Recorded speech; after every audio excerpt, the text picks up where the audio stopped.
this session, we're going to try to talk about characteristics of soil. What makes soil soil?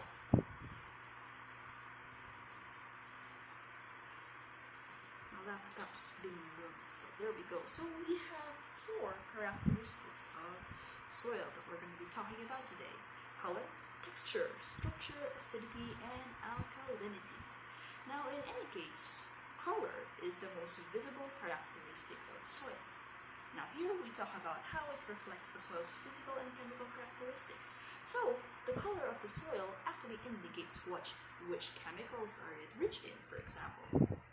So right now we have the following. So if soil is reddish in nature, it could be rich in iron.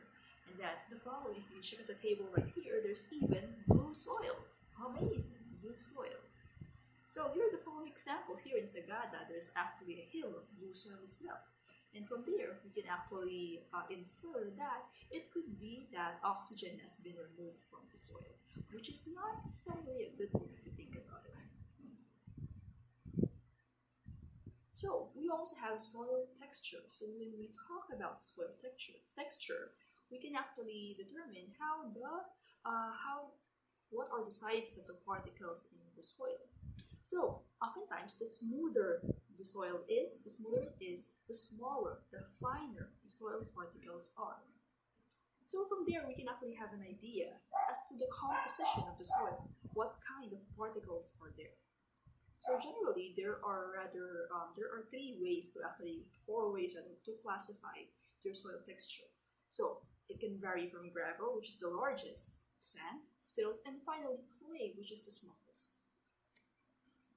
Up next, we have soil structure. So when we say soil structure, it's generally what is the shape of the clumps that the soil makes when it starts to break apart. This also tells us about how permeable the soil is. So in this case here, we have a few examples, but we don't necessarily expect you guys to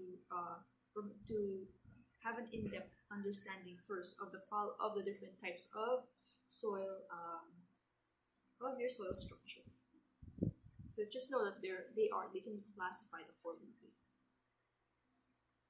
And up next, we also have acidity and alkalinity. Now what happens here is that we measure pH. And pH actually refers to the concentration of reactive hydrogen ions.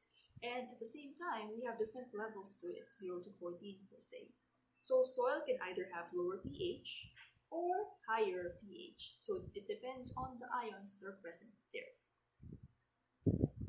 So in a way, pH actually dictates what kind of microorganisms and even plants that can live within the soil.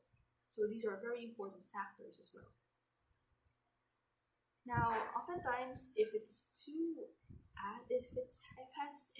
a higher level of acidity, oftentimes leaching can happen, wherein rainfall tends to replace the useful minerals with your hydrogen ions.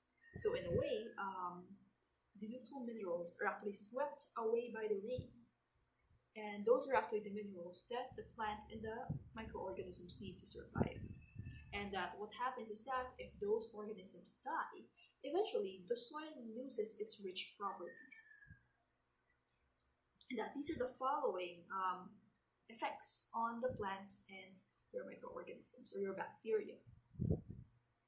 So just a quick check on our different soil characteristics. So I'll leave you guys to answer this one on your own, and that the following are actually shown in the next slides. You'll get a copy of the slides as well. Anyway, this is your Plat Hybrid teacher signing out. I'll see you in the next episode. Peace.